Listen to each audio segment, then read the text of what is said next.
ایک 80 سال کے بوڑھے تھے، ہمارے ایک جاننے والے نے بتایا ان کی کہیں سیٹنگ ہو گئی کینیڈا کے کسی لڑکی سے فیس بک پہ۔ 80 سال کے بزرگ کی سیٹنگ کس سے ہو رہی ہے؟ کینیڈا کی کسی گوری سے، گوری جوان تھی،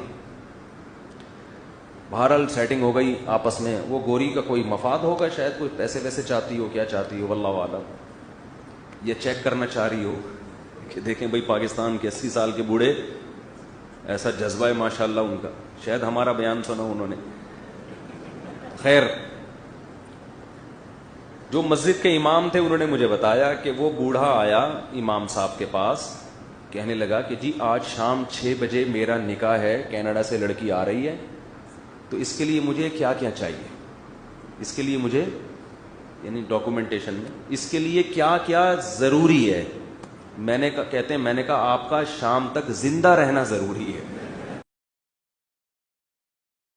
ایک قاری صاحب تھے، ان کو تراویح پڑھ قرآن تو یاد نہیں تھا، گاؤں کے لوگوں نے آگے کر دیا کہ آپ تراویح پڑھائیں۔ اب جب وہ تراویح پڑھائے گا تو پیچھے کسی کو آتی تو ہے نہیں، اس کو کیا پتا کیا پڑھا رہا ہے، تو وہ ادھر ادھر کی شروع ہو گیا نا، ضرب یضرب ضربا فہو ضارب وضرب، گردانیں پڑھنا شروع، جتنی اس کو عربی کی گردانیں یاد تھیں اور جو عربی کے الفاظ، ھذا شیء فلان انہ علیم خبیر۔ ابھی ایک تلاوت آئی ہے کسی گاؤں کی، ایسے بہت غلط سلط پڑھے جا رہے، پیچھے کسی کو پتہ ہی نہیں ہے، تو اب یہ پڑھا جا رہا ہے ھذا فلان، تھوڑی بہت عربی آتی تھی۔ ایک دن تراویح میں کوئی پڑھا لکھا آ گیا عالم، اس نے پیچھے سے لقمے دینا شروع کیے۔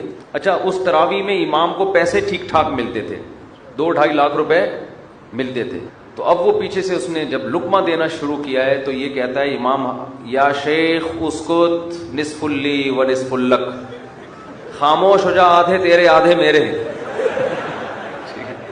عربی میں اس کو کہہ رہے چپ کر کے کھڑا رہے، آدھے پیسے تیرے آدھے